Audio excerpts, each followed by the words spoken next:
Okay, now we continue with the concluding remarks. That's the end of this Shastra. Vasubandhu mentioned the duration of the true doctrine. So before we talk about the duration of the true doctrine, let's first examine what is true doctrine. What does it mean? Well, a true doctrine is twofold. It has this agama and adhigama. So it consists of the scripture and the realization. By scripture we mean the sutra, the vinaya, and abhidhamma. That's the three styles of writing, three styles of doctrines. And sutra are mainly those spoken by the Buddha. Vinaya are mainly those rules, those disciplines made by the Buddha. And abhidhamma are mainly those shastras written by those great masters, and so on, to explain the Buddha's teachings. So they are also called the Tripitaka if they are talked together, combined. So scripture, how long would this scripture last? Well, the scripture would last as long as those who receive and preach it exist. So this is about the agama. My root lineage guru, Khenpo Sodaji, once he said that the best thing two persons can do in the world is that one preaches Dhamma, or one preaches the scripture, and the other receives the Dhamma. That's the best way to accumulate merit. And then when it comes to adhigama, the realization, namely the fruits obtained through the three vehicles. It can be from either the Shravaka or the Pratyeka yana, also the Bodhisattva or the Buddha vehicle. So, or Mahayana, yes. So the factors, and also the factors conducive to enlightenment, the 37 factors. If we describe it in a briefly, we can also say that the realization is related to morality, samadhi, and wisdom, or a discipline, samadhi or samapati, and then cognitions. Apart from these twofold true doctrine, of course, we also have many other good actions like donation or construction of temples, or production of Buddha sculptures, and so on. Although they are not true doctrines by themselves, they do serve as good conditions for the true doctrine to stay in the world and to benefit sentient beings, and also to carry forward the Dharma traditions worldwide, which is so they are also very meaningful.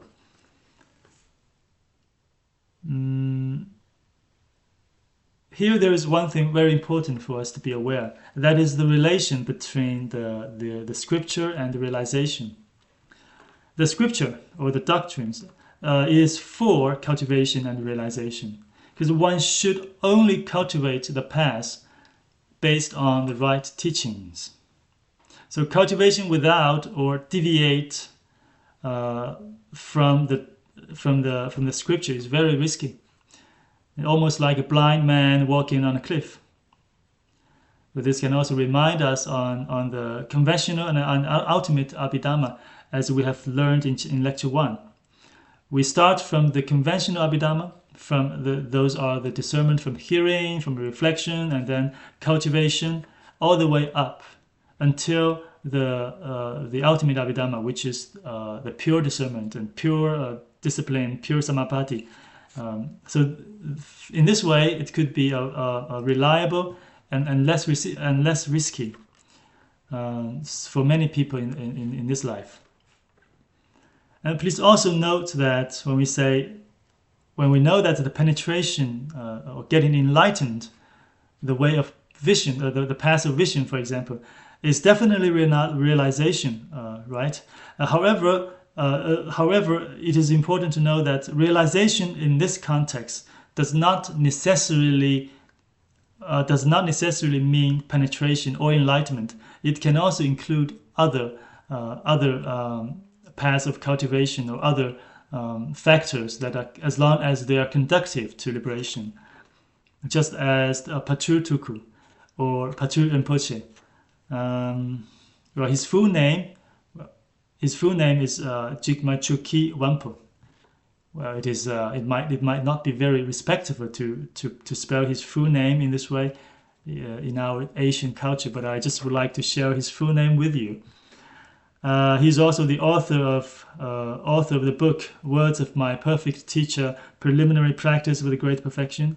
He's one of the most he's one of the most important lineage guru in the Nyingma tradition in Tibet, and he said that understanding the meaning of even one verse is already upholding and receiving the scripture, and arising faith for just one moment is also realization. So you see, according to Patrul Tuku, this agama and adigama, it can be not that difficult as we have imagined, although we do have different stages conducive to liberation and penetration. So this is about the twofold true doctrine, what it means, and what is the relation between the scripture and realization. Next, let's take a look at the duration of the true doctrine. A widely accepted view on this is that the overall true doctrine would last 1,000 years after the nirvana of Shakyamuni Buddha. And in those commentaries, there is one comment on this. It says that this 1,000 years mainly refers to the realization, while the scripture would last longer. And how did Vasubandhu think? What did he say about this duration? Well, he said that the true doctrine lasts as long as 3 types of people exist in the world. And they are, first, those who receive the scripture, and secondly, those who preach the scripture, and lastly, those who practice the path or realize the fruits. As long as these 3 types of people exist in the world, well then, the true doctrine still exists. And we also have some other opinions or views about the duration of true doctrine. For instance, we have different views in Chinese and Tibetan Buddhism. In the Chinese Buddhism, we would say that the true doctrine can be divided into 3 stages after Buddha's nirvana. The first stage, we can call it the age of right Dharma. That would last 1,000 years after Buddha has passed away. And then the next 1,000 years would be the age of semblance, which means the image of the right Dharma. That will also last 1,000 years. And then it will come the age of declining Dharma, which will last for 10,000 years. Well, according to this view, we are in the age of declining Dharma, which obviously you know what it means. It's getting more and more difficult for the Dharma to be preached and to be practiced, and it is more and more difficult for the cultivation of the good factors and to obtain the noble fruits, to become a noble being, and so on. So according to the Chinese Buddhism, we are now in the age of declining Dharma. And then according to the Tibetan Buddhism, we can divide the true doctrine into 3. We can divide it into 3 stages after Buddha has left us. The first 1,500 years can be called the age of fruits. It would be relatively easy. In fact, many beings have obtained the noble fruits. The next 1,500 years is the age of cultivation. Well, still many, they are cultivating. They cultivate the good dhammas, and maybe some of them they can also obtain the noble fruits. While the next 1,500 years is the age of preaching. You can still find people that are preaching the Dhamma, and people who receive Dhamma and practice as well. And however, not as many as in the age of cultivation, and of course, much less people, much fewer people who can obtain the noble fruits as compared to the first two stages. And then will come the age of image. That will last 500 years. And during this age of image, we would still have temples, Buddhism centers in the world. We can still see those monks and nuns in those closes. However, there will be no more teaching and preaching or receiving of the Dhamma, of the doctrine. There will be no more practicing of Buddha's teachings, of different schools, of different traditions, and there will be no more that can obtain the true, the real noble fruits. So that is called the age of image. We have only the image of the Dhamma, not real fruits or real practicing and so on. So this is about the duration of the true doctrine. Almost forgot. According to this Tibetan Buddhism, right now, where are we now? We are in the age of preaching. We still have people talking about Dharma. Some of us still practicing, and we're close. We're getting close to the to the age of image. So cherish this time. Next, we have this concluding remark from Vasubandhu on this treatise of Abhidhamma Kusha Bhāsya.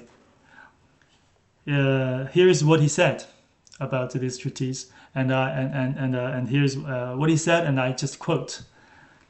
I quote: "I have explained the most part of Abhidhamma established and interpreted by the Vaibhasikas of Kashmir."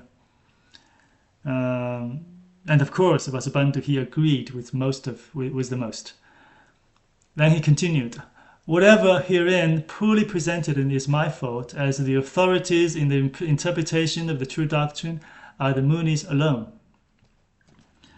Well, he said, if there is anything, as I presented in this book, in this treatise, that is poorly presented, which means deviated from those views of Vaibhasikas, those views of those Sarvastivadin scholars.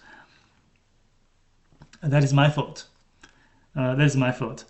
In a way, you can say that Vasubandhu, he is humble. However, maybe he's not that humble, because he continues that as the authorities in the interpretation of the true doctrines are the Munis alone.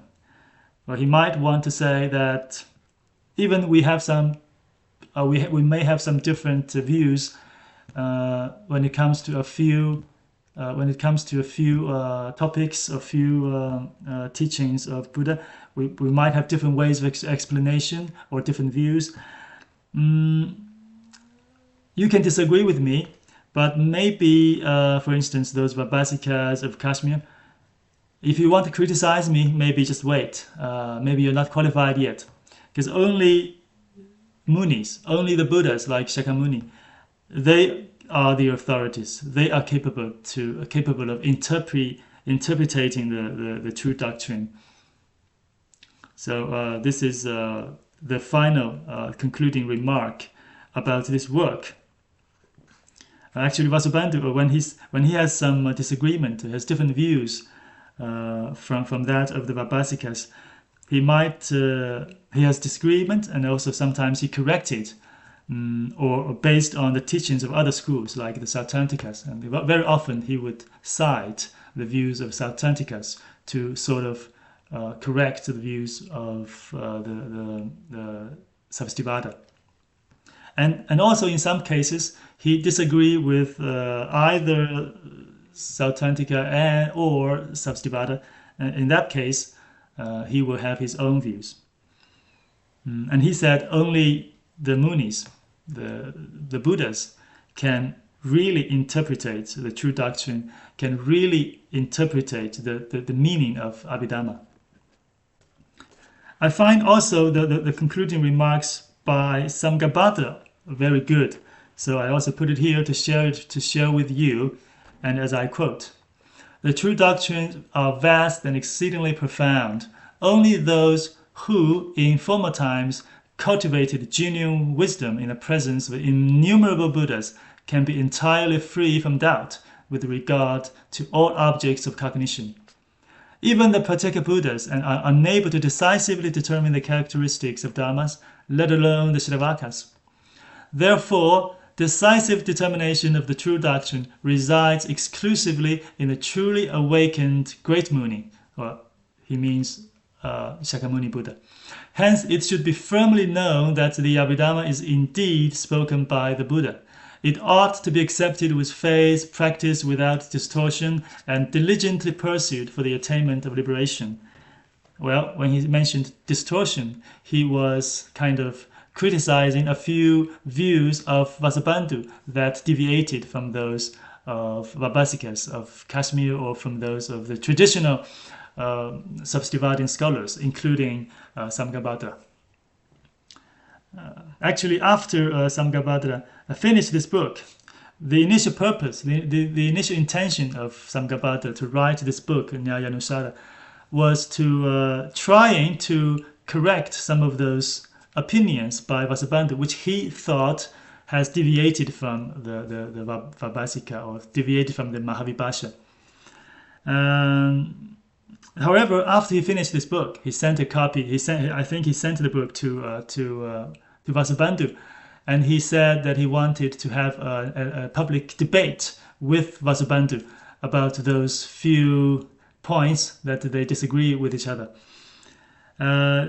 And do you know how long time Samgabhadra has used to write this treatise Nyaya Nusara?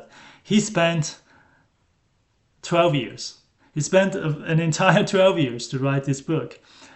Just after when he finished this book, and when he wrote the letter to Vasubandhu and asking for a debate, at that time Vasubandhu has already converted, or has already turned to Mahayana, or more precisely, he has turned to Yogacara, guided by his elder brother Asanga. So he was at that time not very interested in such a debate with Samgabhadra, so he just wrote a letter. He wrote a letter and replied that, okay, you have some disagreement with me, which is totally fine, just I'm not interested to have a debate with you. He also writes that, I find that most of your book, despite those disagreements, I find most of your writings are extremely good. They can support my work in Abhidhamma Kushabhasya. They can be very good supplementary information and a lot more details from the subdividing scholars. So still the book written by Samgabhadra, as Vasubandhu thinks, that still has a lot of value in it. So although he didn't debate with Samgabhadra on those few points, views that they disagree with each other, he told people that this book, this treatise by Samgabhadra, should be preserved as well as possible, and that is why we have it today. And we have, luckily, the translation by Master Xuanzang of China, so we can read it entirely. Vasubandhu hasn't even deleted one word from it, so very nice. That's also why I admire Master Vasubandhu. What a master! What a mind! Because I was thinking, if it were me, if Samgabhadra wrote a book to criticize some of my viewpoints, I might just burn his book. Well, that's pride, and that's why I am an ordinary being, of course. Okay, this is the concluding remarks from these two masters on Abhidhammakusa, on this treatise. And here are the last 3 verses written by Vasubandhu before he finishes this treatise. And these 3 verses, the first one goes, "The master, the eye of the world, has closed his eyes. Many of those capable as witnesses have perished. Buddhist practices are brought into confusion by the erroneous views of those who have not seen." This verse he wrote about the decaying adhigama, the decaying realization. Those who are capable of doing this, those who are capable to witness with their realizations, have perished. They have entered into nirvana, those great Shrivaka disciples, great Shrivaka masters. The next verse goes, "The Buddha has entered into supreme nirvana, so have most of the upholders of his teachings. The world no longer has a protector. Those lack of morality now have complete liberty." Well, this verse was about the decaying agama, the decaying scripture. And the last verse goes, "Now the true doctrine of the Muni is declining, with its last breath in the throat. It is the hour with powerful faults and contaminants. All who seek liberation should avoid idleness." This could be taken as Vasubandhu's last advice. He advised us to be diligent in the good dhammas. And he mentioned that the doctrine of Muni is declining, because at Vasubandhu's time, about 800, 900, very close to 1,000 years after Buddha has passed away, so that's the time when the primitive Buddhism has long been divided into many schools, and also actually threatened also by various outsiders at Vasubandhu's time. And that's why he says that this true doctrine is at its last breath in the throat. It's declining. It's declining at his time as well. However, honestly speaking, the true doctrine that is declining of the true doctrine already started even earlier than Vasubandhu's time, because there was a story of the Mahashtavaka, one of Buddha's disciples, actually his cousin Ananda. At when he was 120 years old, that was the age when he was traveling to a place, and then he met a practitioner, he met a disciple he met a practitioner of Buddhism, and then he heard that disciple chanting a verse in a wrong way.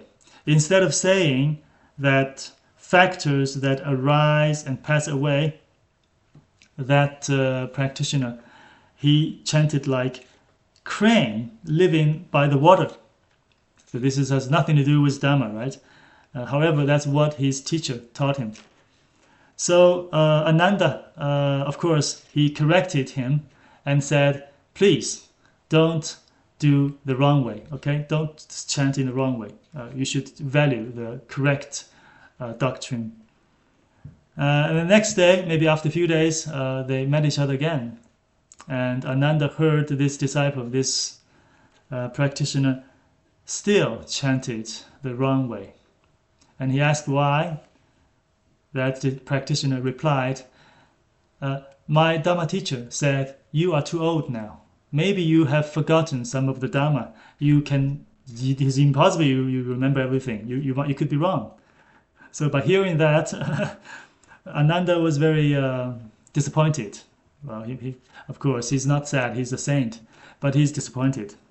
He's disappointed about the decaying or the declining of the Dhamma. So he went to a place and entered Nirvana. So he left us at an age of 120. And how did Vasubandhu leave us? How did Vasubandhu leave this world? Well, he passed away in Nepal, and his stupa is still there. You can still go to Nepal and visit his stupa. There is a story also behind Vasubandhu's passing away. It says that one day he was traveling and he traveled to Nepal. He saw a monk, obviously a monk. He was wearing that monk's robe, and that monk was working in a crop field. He was working in that crop field, and he had a wine bottle hanging hanging on him. So he has a wine bottle, and it seems that he also has a family. He drinks wine. He works in a crop field, maybe rice, maybe wheat. Anyway, so all these have actually betrayed or have betrayed the disciplines made for the Sravaka practitioners, for the monks of Sravakayana. So seeing this, Vasubandhu also got very disappointed, and shortly after he entered into Nirvana in Nepal. So that's about the declining of the true doctrine. Well, sadly enough, and well, let's try to remember the advice from Vasubandhu that we should be diligent in cultivating the good factors as long as we are really seeking liberation. So we should avoid idleness, and we can have a good foundation with this Abhidhamma Kusha, this remarkable work by Vasubandhu. In the end, let us so for now we have completed this course series, Abhidhamma Essentials, and let us complete this course with gratitude, and let us dedicate the merit of hearing and reflection on this shastra. Let's dedicate all such merit to sentient beings and to all sentient beings of the three realms, and let's do it in a way that those. Let's do it in this way. I'll try to let me do this, and let me read this as a dedication of this merit. May the merit from what's now done adorn the Buddha's Pure Land, repay the four nurturing kindnesses, and relieve sufferings of the lower destinies. May all who see or hear of this awaken the precious Buddhi mind, and at the end of this retribution be born in the land of ultimate bliss. Yeah, I made this translation after referring to a few translations online, so I made this one. Hopefully hopefully you have enjoyed this course, and I hope each and every one of us could accumulate good dhammas, and eventually we could be liberated. Thank you for watching. Thank you for being with me. Namo Amitabha.